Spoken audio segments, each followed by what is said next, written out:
The Supreme Court reveals its abortion pill ruling. We are prepared for whatever announcement comes out. The Supreme Court goes right up to its deadline and weighs in on the widely used abortion pill, mifepristone. Plus, they say they're going to default unless I agree to all these wacko notions they have. A no strings attached debt limit increase will not pass. the debt ceiling dance takes a new turn, heightening tension in Washington as the government's spending deadline looms. And sources confirm President Biden has made an expected but historic decision, preparing to announce his re-election bid. Next. This is Washington Week. Corporate funding is provided by... For 25 years, Consumer Cellular's goal has been to provide wireless service that helps people communicate and connect. We offer a variety of no-contract plans, and our U.S.-based customer service team can help find one that fits you. To learn more, visit consumercellular.tv. Additional funding is provided by Koo and Patricia Ewens for the Ewen Foundation, committed to bridging cultural differences in our communities. Sandra and Carl DeLay Magnuson, Rose Herschel and Andy Shreves, Robert and Susan Rosenbaum, the Corporation for Public Broadcasting, and by contributions to your PBS station from viewers like you. Thank you. Good evening and welcome to Washington Week. I'm Lisa Desjardins. And what a week it is. After weeks of confusion, the Supreme Court has finally weighed in on the most common form of abortion in the country, the use of the medication mifepristone. The court ruling preserves access to the drug and declines restrictions on its use as the lawsuit over its FDA approval continues. Joining me to discuss this and more are John Yang, who covers the Supreme Court for the PBS NewsHour and is also the anchor of PBS News Weekend. And joining me here at the table, Nandita Bose, White House correspondent at Reuters, Heather Caygle, managing editor for Punchbowl News, Michael Scherer, national political reporter at The Washington Post, and Scott Wong, senior congressional reporter for NBC News. John Yang, let's start with you. We've got breaking news. Help us understand, what exactly did the court say tonight? Well, as you said, Lisa, they said that mifepristone will remain available without any new restrictions while the appeal of the Texas judge's decision that invalidated mifepristone's approval by the FDA back in 2000 works its way through the system. Now, because this was an emergency appeal in what's become known as the shadow docket, we don't know exactly the breakdown among the justices. We do know that there were only two noted dissents, Justice Clarence Thomas and Justice Samuel Alito. The majority did not explain their decision, and only Alito explained his opposition to this. He said that he did not think that allowing mifepristone to remain available with the restrictions that the Fifth Circuit put on it would have it cause irreparable harm to the public. So then, John, is it correct? This means that the use of mifepristone essentially stays exactly as it was a week ago, a year ago, no change for the time being? Well, a year ago you didn't have it by mail, which is now permanent. But the restrictions there are no new restrictions. The Fifth Circuit's ruling would have gone back to 2016, would have limited it to pregnancies in the 7th week rather than the 10th week. It would have required 3 doctor's visits instead of 1. It would have said you couldn't get it from nurses, midwives, or physician's assistants. You had to go to a physician to get it. And it said you could not get it through the mail. And instead, the Supreme Court is saying, no, we're going back to the policy before we saw this court ruling out of Texas. John Yang, thank you so much for joining us and for your reporting, and we'll see you tomorrow night on PBS News Weekend on Saturday, Sunday. Now to the table, Nandita, I want to start with you. You have covered abortion policy significantly. How significant is this tonight? This is a huge win for the administration and the White House. I was just talking to a senior White House official who said that they are celebrating. And the president was made aware of this decision by his senior advisors, and he greenlit the statement that went out. And they're sort of pausing, taking it all in, and still preparing for what comes next, because this is a case that the decision was about an appeal for a stay, and there could be future legal cases that are brought that decide the fate of the pill. So the White House is celebrating, but it is a temporary relief. What I will also add is that the strategy going forward is going to focus on preserving this access, making sure the pill is available around the country, retailers around the country can sell the pill, law enforcement officials cannot easily access records of women who are traveling out of state to get an abortion. So the administration is going to focus on some of those things. And there are also a flurry of meetings, from what I understand, focusing on kind of the political calculus of this, which is making sure that this remains top of mind for voters, for young voters, for women going forward for 24. And so they're sort of not losing sight of that just because of this decision. Victory for the White House. They are celebrating, if not a final answer to this question. But Heather, for Republicans, is it possible that some Republicans have some political relief about this decision? Where do you think Republicans are? Yeah, I think so, Lisa. I mean, what we've seen since Roe v. Wade was overturned was there's a real disconnect between Republicans at the federal level and at the state level. Look at Ron DeSantis in Florida. His legislature moved to enact a 6-week abortion ban, but Scott and I cover Republicans up here on Capitol Hill, and they're really kind of all over the map. It was much easier to be for overturning Roe v. Wade. Now you're getting into very complicated issues about, well, when should we restrict abortion, at what week, and how, and what exceptions do we have? Whereas if you look at Democrats, they are unified generally around the idea of abortion access, and voters are overwhelmingly with them on some abortion access at some level. So the politics have really turned on this in a way that Democrats are able to present this unified message, and Republicans are just kind of all over the map. And on that question, Michael. Yeah, there was a remarkable moment on Thursday where Ronna McDaniel, the chair of the Republican Party, went to the Reagan Library. She gave a long speech, and it was sort of not noticed by many, but in the middle of that speech, she said, Republicans have to be really worried about appearing as extreme on abortion. Like, the Republicans are a pro-life party, but they got beat bad in the midterm elections on this. And she actually says in that speech, it's a winning message to say you're for 15 weeks. When we're talking about mifepristone, we're talking about 7 weeks, 10 weeks. In the case of Ron DeSantis in Florida, we're talking about 6 weeks. In 22, in the midterms, a lot of candidates got tripped up by saying they didn't believe in exceptions for rape, incest, and the life of the mother. I mean, right now this debate is entirely on the Democratic field, and no one is talking about what Republicans want to be talking about, which is the sort of rare cases of very late-term abortions that some Democrats support. And you said the White House is very excited. I hear the same thing. Democrats, the White House, the nascent, non-existent Biden campaign, they're all really bullish right now that in 2024, abortion will appear at the polls in the same way it did during the midterms. We also noticed, of course, that former President Trump got criticism from the right. The Susan B. Anthony group, anti-abortion group, criticized him as being not for a federal ban, but instead stressing states. Scott Wong, I see you nodding. What is this? What are you hearing from Democrats, Republicans on the Hill? Well, in the Trump case, he was getting a lot of pressure to weigh in on Ron DeSantis' 6-week abortion ban in Florida. Now, Ron DeSantis himself, as Heather alluded to, signed that bill in a very quiet, private ceremony. 11 p.m. at night. Did not advertise right? it, sent a press release at 11 p.m. at night. Not a whole lot of fanfare, not like the usual Ron DeSantis press conference. Trump had been silent for more than a week on that ban in his home state. Under pressure, under questioning from reporters, President Trump, his campaign put out a statement saying, look, it was my judges that overturned Roe v. Wade. I appointed 3 of them. They got the job done. They relegated decisions back to the states, and I'm fine with that. He came under withering criticism from the Susan B. Anthony groups, the other anti-abortion groups, saying that does not go far enough. We're not going to support a candidate, unless they want a federal ban on abortion nationwide. All right, so as you said, Nandita, the subtext here is 2024. I did some math. This case that John Yang was talking about, that we had the ruling on tonight, temporary, but the merits could get to the Supreme Court this fall. It's being fast-tracked.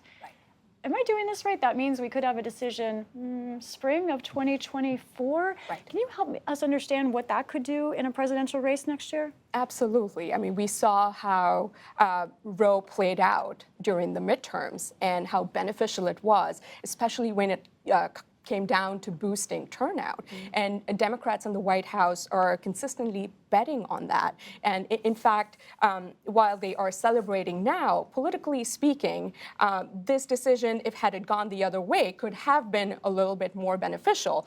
But which is why they're sort of regrouping and talking about how they can keep this issue alive for 24. And they're talking to a lot of abortion rights groups to keep talking about this issue in front of female voters, in front of young voters.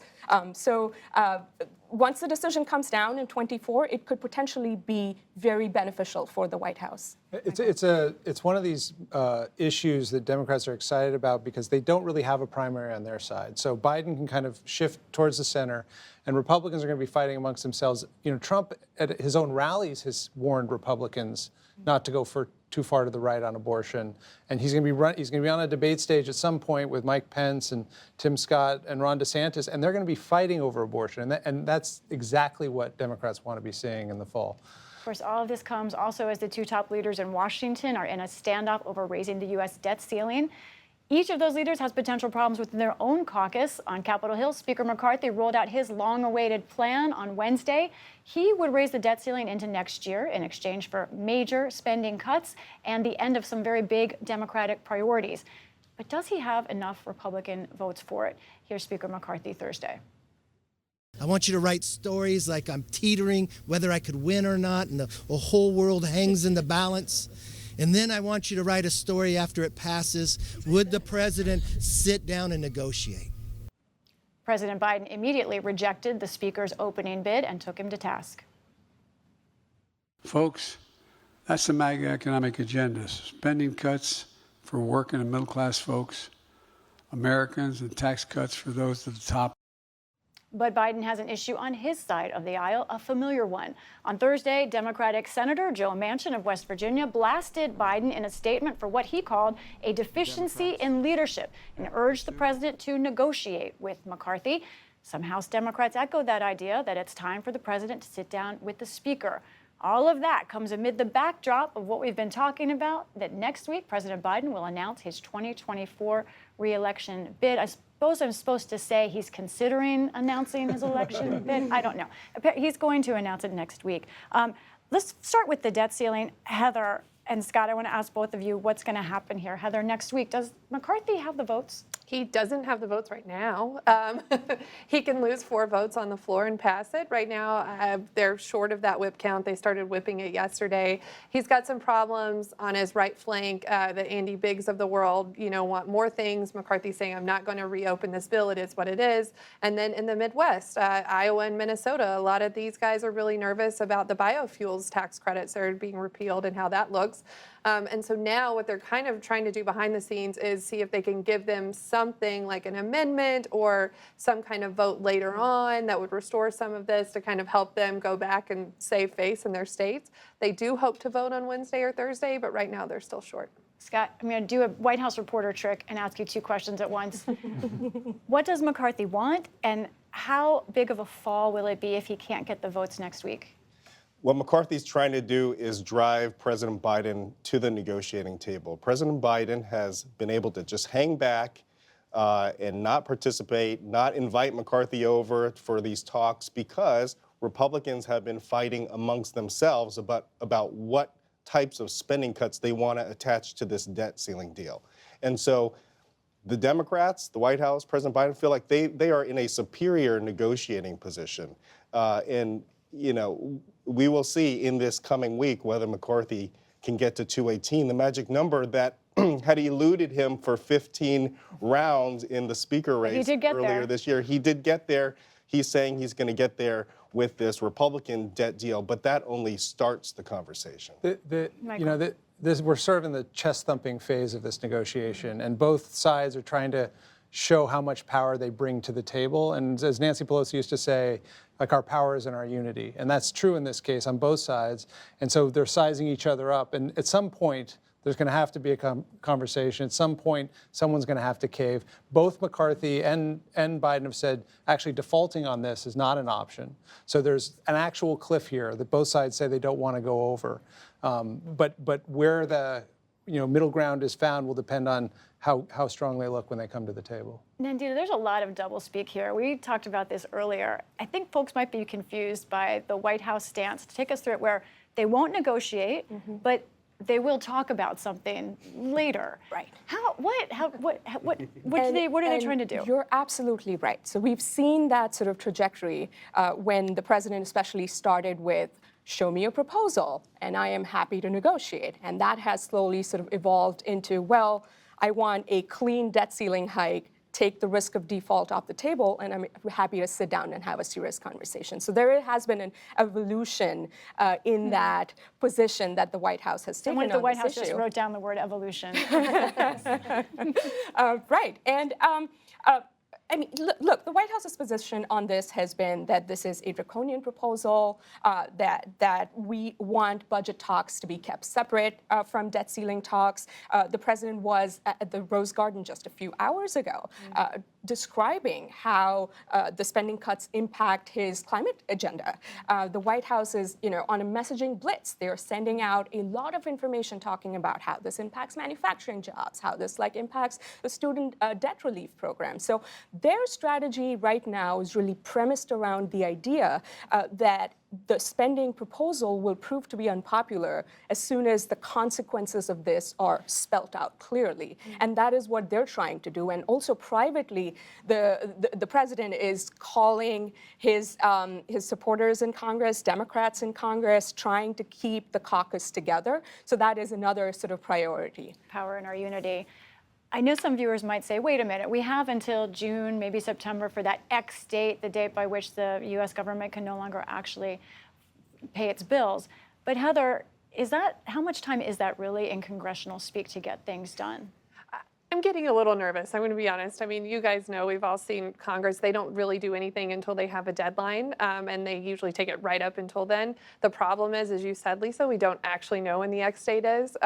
We expect the CBO to give us, we'll know something more from Treasury next week. The CBO will give an update in mid-May, but the House is out after next week for a week. Then we're into May. We're getting very close to June. I mean, it's very nerve-wracking, I think, on the Hill. And as you said, the White House is saying, I'm not going to negotiate with McCarthy until he passes something and agrees to put a clean debt limit on the floor. He is not going to do that.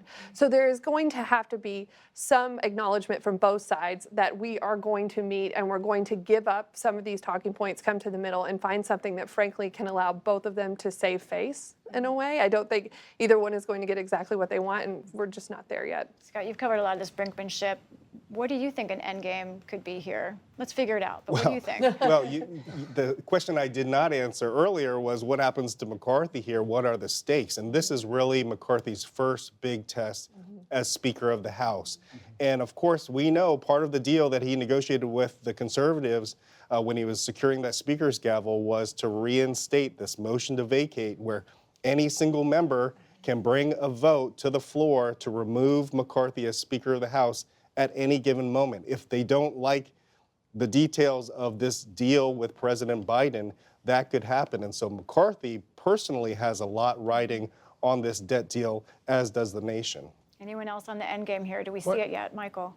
I think it's going to be, both sides have to find a way to maintain their red lines, but there is still a gray space here where they can figure out how to do that. I think another thing to keep an eye on is the plan McCarthy's talked about is a one-year extension of the debt ceiling, which basically means in the middle of an election year, we'll be naming a Republican nominee and we'll be doing this again. So that's a wild prospect as well. Why is that beneficial to McCarthy? Why would he want another debt ceiling fight in the spring of 2024? I mean, Heather can correct me, but I think he's trying to get votes. I mean, he's basically saying to his right flank, you're going to have a second run at this. We'll get another piece of the pie next year at some point. But it's going to be a very difficult position. Right now, Democrats feel very certain that the polling on this is to their benefit. And in an election year next year, they're going to feel even more certain. And whoever the Republican nominee is almost certainly going to be saying, wait, I got to figure out how to get to a general election position here. I don't really want to be defending a a collapse of the stock market right now. I always think in the end game, there has to be a handshake deal at this point. There's not enough time for a full appropriations bill to make it out in time for the debt ceiling, but these guys aren't meeting yet, so a handshake certainly is a far way away. Want to also talk about President Biden and his election announcement that we expect next week. Michael, I want to ask you, tell me the thinking here, and why is there no marching band here? Why is it going to be a video? I think if you look back at how Obama announced in 2012, it's become more typical now to not start with giant rallies if you're a known commodity. What they need to do is set up a fundraising system. They need to start reactivating their grassroots volunteers. They need to start rebuilding their lists. They need to actually start building their own staff. They have to hire senior staff. They have to get a building, probably in Wilmington, to actually have this going. And so they need something to get there. And then they can later in the summer or even the fall do a bigger splash announcement. When Obama announced in early 2011, that was a video. It was grassroots supporters talking about how they're really excited to get back in the game. And then he kind of kept being president for 6 months or 8 months before he was out on the campaign trail. So I would expect something similar to that this is just establishing a foothold. They can start doing the work they need to actually build what they need. And then Biden can act more like a candidate later in the cycle. And I just wanted to sort of jump in there. It also helps the president stay above the fray, right? Sure. As everyone else Republicans fight out for the GOP nomination, and that's sort of been the strategy of this White House and his top advisors. That is why they've been delaying this decision for as long as they have, and they've consistently communicated that there are no rush to make an announcement. And one other thing that I will point out is how different this is going to be, this campaign specifically, because the president ran the last one from his basement. Right. This one, he really has to show up. He has to avoid those verbal gaffes. He has to be present. He has to look sharp. And that's going to be a challenge for an 80-year-old president. And so White House aides are sort of focused on that strategy of how to sort of keep him going, because he will still have a day job to do. How do Democrats on the Hill view this? Because this is still a president who he hasn't had a positive approval rating in a year. There's some enthusiasm gap with voters, but how comfortable are members of the Hill who are worried about their own jobs as well? Yeah, Biden is underwater with voters nationwide, but at the same time, Heather and I were up at the Democratic retreat in Baltimore a few weeks ago, and Democrats, Biden came to talk to them, but Democrats were very excited about the prospects of 4 more years. Pramila Jayapal, the Progressive Caucus leader, who endorsed Bernie Sanders the last time around over Joe Biden, she was saying, hey, Joe Biden is the most progressive president we've seen in our lifetimes, pointing to a lot of those legislative victories, the Inflation Reduction Act, infrastructure, gun reform, chips in science, the list goes on and on. It was a very productive 2 years under President Biden, and Democrats felt at that time they had a lot to run on. And I will say one interesting thing I want to point out. I was talking to senior Republicans in the House and the Senate this week privately, and they both expressed that they think that Biden can beat Trump, and they're very concerned about that. And they won't say that publicly, of course, but he beat him once, and they're worried about that. In our last minute or so, Heather, Republicans, we know what they've been trying to do. They have been trying to really knock down Biden through their investigations. Have they landed punches yet? How do we see that going? That's a good question. I think you talk to a lot of Republicans on the House side. They have launched a barrage of investigations. They've tweeted something this week. They've sent hundreds of letters so far, just in the first 3 or 4 months of having the majority. But have they really landed a punch so far? I don't think so. I think part of it is they're still very early. Part of it is the administration is not really cooperating with them. And part of it is it's so disparate right now. There's not really a common narrative yet of here's corruption here or here's this, right? So as it goes on, we could see something, but right now it's just a lot of spaghetti being thrown at the wall. And it's interesting because over in the Senate, they're sort of just sitting and not doing too much at all. Michael? Right, yeah, I mean, the Senate's business seems to be these days confirming judges, and nominees. They're missing a key member of the Judiciary Committee. Republicans right now are blocking any way of temporarily replacing or probably permanently replacing Dianne Feinstein of California, who's been out with an illness. And so, yeah, they don't have much to do at the moment. And I suspect that topic is of interest to our viewers and will come up probably in future Washington Weeks. So thank you all. That ends this episode of Washington Week. Thank you to our wonderful panelists for joining us and for sharing your reporting. And thanks to all of you for watching at home. Be sure to watch PBS News Weekend on Saturday for a look at what scientists are doing to rescuing disappearing plant life. I'm Lisa Desjardins. Good night from Washington. Corporate funding for Washington Week is provided by For 25 years, Consumer Cellular has been offering no-contract wireless plans designed to help people do more of what they like. Our U.S.-based customer service team can help find a plan that fits you. To learn more, visit consumercellular.tv. Additional funding is provided by Koo and Patricia Ewens with the Ewen Foundation, committed to bridging cultural differences in our communities. Sandra and Carl DeLay Magnuson, Rose Herschel and Andy Shreves, Robert and Susan Rosenbaum, the Corporation for Public Broadcasting, and by contributions to your PBS station from viewers like you. Thank you.